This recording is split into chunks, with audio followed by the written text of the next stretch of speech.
sports. Sam Kahn, theathletic.com. He did, I don't know if it's called mailbag, but just answered some questions from those who are a part of theathletic.com. Sam Kahn Jr. joins us. The techspert. The techspert. What's A&M's portal strategy? Who are the best recruiters in Texas? And, of course, ask the techspert as well. Sam, I like these things. I enjoy them because you get the questions, you get to answer them as well. Let's start, though, with kind of go backwards. Of the teams that are coming into the Big 12, Cincinnati, University of Houston, UCF, and Brigham Young, who among those four will benefit the most from being added by the Big 12? That's a great question. I guess right now I'd have to say Cincinnati benefits the most because they're the ones that have a track record of success at a high level most recently. I think BYU stands to benefit as well just because it's a national brand, so to speak. I mean, they've been around. Their recruiting strategy is a little bit different for everybody.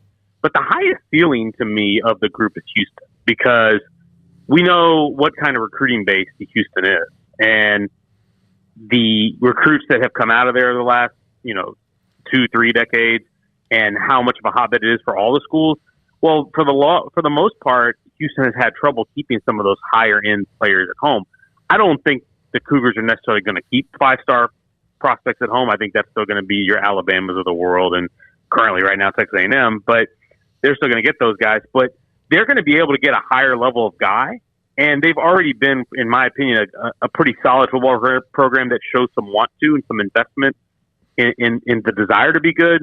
So you add that with some better talent, and I think they're stealing in the Big 12 and not being able to lose guys to TCU, to Baylor, to Texas Tech, because they have lost guys over the years because those programs were in a Power 5 conference and Houston was not. Taking that away, I think, really opens up some potential for Houston down the road. Well, Sam, you would think, look, they had one Ed Oliver. If they had just 3 Ed Olivers, how much better would they be? Guys that are of that rating. You're not getting 9 like A&M is, but you're still getting 3 more than you had and 2 more at your peak. Right, absolutely. And the other reason I am bullish on them is because they have a staff and a head coach that has been in the Big 12 before. So you've got Dana Holgerson, who had 8 years of experience at West Virginia, so he knows what a Big 12 football player looks like. Their defensive coordinator, Doug Buck, was with him at West Virginia. Shannon Dawson was with him at West Virginia. They know what Big 12 players look like, and that I actually talked to Dana yesterday. I was over there working on some preview stuff for our State of the Program stuff that's coming up here soon. And I asked Dana about his recruiting strategy. Like, are you trying to get a certain amount of the portal, a certain amount of junior college guys, a certain amount of high school guys? He goes, I'm trying to find Power 5 football players. That is the bottom line. Can this guy, that's the question for them. Can this guy play Power 5 football? And if he can, then we will consider him. And that is their strategy. And I think it's a smart one. And you're going to see them use it in 3 different ways. You're going to see them dip into the high schools. They're not going to be signing 25 high school guys. They're probably going to sign about half that. They're probably going to sign a handful of JUCOs, and then they're going to get 8-9 guys out of the portal that you're going to see. And they've already done some this cycle. They'll do some in the next one. That's going to be a consistent part of the strategy. I think for most programs that are not at the top of the Power 5, you're not Alabama, you're not Ohio State, Texas A&M.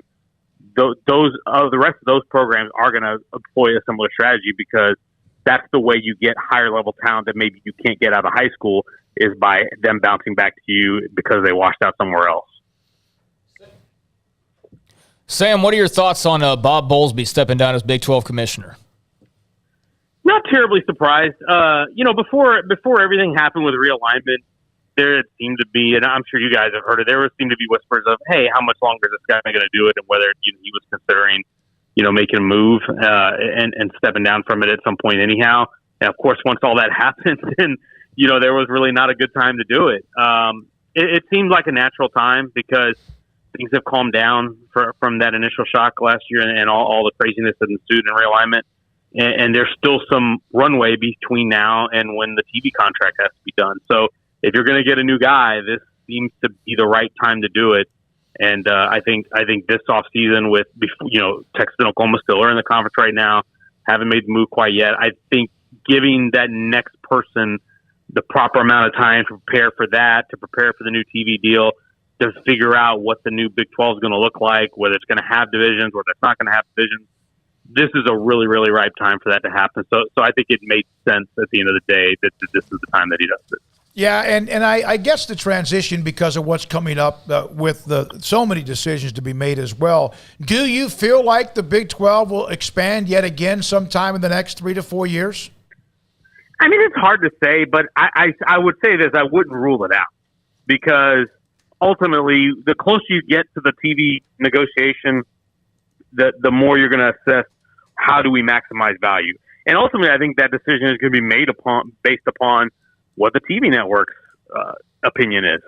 If they say, okay, if we go and add these two schools, let's just say for the sake of argument, Memphis and SMU, does that increase the pie for everybody else? If the answer is yes, then you add them. And if the answer is no, then you don't. I think it's really that cut and dried. I don't think it's much more beyond that, because at this point, it's a revenue game. And SEC and Big Ten are going to be on one planet. The Big 12 and the ACC and the Pac-12 are going to be on another planet, and then everybody below that is going to be on another one. And it's going to be imperative. The Big 12 is essentially, I think, trying to chase the SEC and Big 10 is a little flawed, but trying to be the best in their little subgroup is going to be paramount. And so figuring out who those teams are, if there are any teams that are going to increase that value, are going to determine whether or not they make that move. Sam, if you had to bet on who the Texas A&M quarterback is right now, who would you bet? Great question. I guess today I'd bet Max Johnson, just because of his experience. I still think Jimbo loves Haynes King. He calls Haynes a throwback, and if Jimbo gives you the throwback label, if he says you're like a guy who's playing 70s or 80s, that means he loves like that. Those are Jimbo's kind of guys, and Haynes King is that. But I want to see Haynes take care of the ball a little bit better. In the spring game, it was he threw a pick, and Max threw a pick too, so.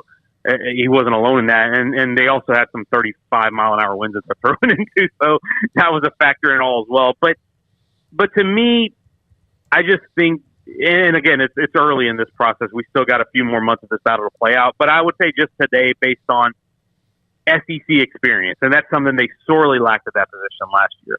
They had neither of the guys they had, King or Zach Calzada, had any starting experience. None of them had any real SEC experience. And having a guy in Max Johnson who has started a full season and then started some games before that, I think that goes a long way. And when you have some veterans on offense with Anaya Smith and Jalen Preston and Devon A-Chain, I think having a veteran there could really, really benefit them. But it's, I really do honestly think it's going to be a close battle. I think it's going to be a neck-to-neck type deal. But I think Max is the guy I bet on today as we sit here at the end of spring ball. How much does JT Daniels heading to Morgantown, pairing up with Graham Harrell, change your outlook for the Mountaineers this year? That does a little bit. I mean, I still think you have to take into account how many guys they've lost. And they've lost some really key guys in the portal this offseason. It's been a tough offseason for them. But if there was one thing that I think us around the Big 12 have pointed to with them is that quarterback play hadn't been good there the last few years. It certainly hasn't been good, I think, since Will Grier left campus. And so if you can figure that out and get in a guy as talented as Daniels, and I like Neil Brown. I think he's a good coach. I think he's got a good offensive mind. He's had a pretty good track record of success. So you get a talented guy in there like JT. I'm curious to see how they mesh. There's going to be a process of them getting to know each other, getting acclimated to each other, and establishing that chemistry between those two. But I like it. I definitely am a lot higher now in West Virginia than I was without him, because I think that even with all the loss that they had, that to me was the big question mark on that team is, hey, when are they going to get consistent quarterback play, some quality quarterback play? And the feeling that you have at that position with JT is much higher than it has been with the previous guys they've had in recent years. We know what Dave Aranda and Baylor did last year, had their best single season ever with the Big 12 championship. They've done that before, but winning the game against Oklahoma State, Sugar Bowl, 12 wins, all of that. Your thoughts about them, because they've now set the bar. They do lose a lot of skilled players, but they have a lot of people back that help them be good and better recruiting classes. Your thoughts on Aranda and Baylor?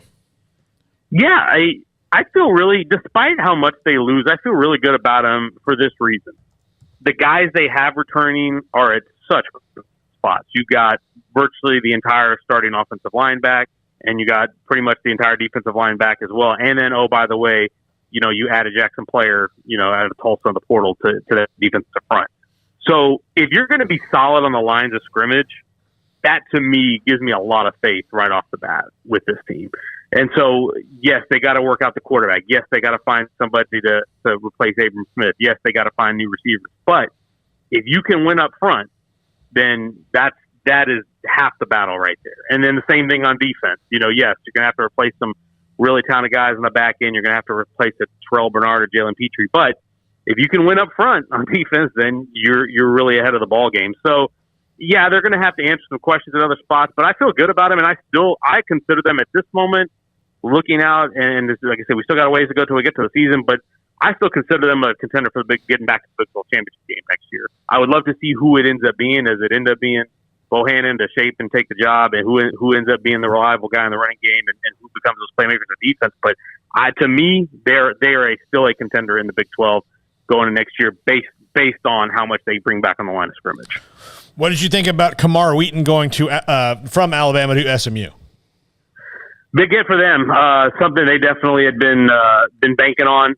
It has seemed like it's been trending that way for quite some time, and that is the strategy for SMU. Kind of like what I talked about with Houston, is those bounce back guys that are from your area, that are high level recruits that go somewhere else and decide, well, maybe this place is not for me, or maybe it's not set up how I wanted it. It's not what I thought it was. I'm going to come back home, and SMU did that really well under Sonny Dykes. And Rhett Lashley wants to keep doing it that way, and they're going to try to obviously recruit at a high level, at the high school level, but they're going to try to get a lot of guys out of the portal like that. And so Kamar, and it obviously fills a gap there because they lost Ulysses Bentley to the portal, who went to Ole Miss.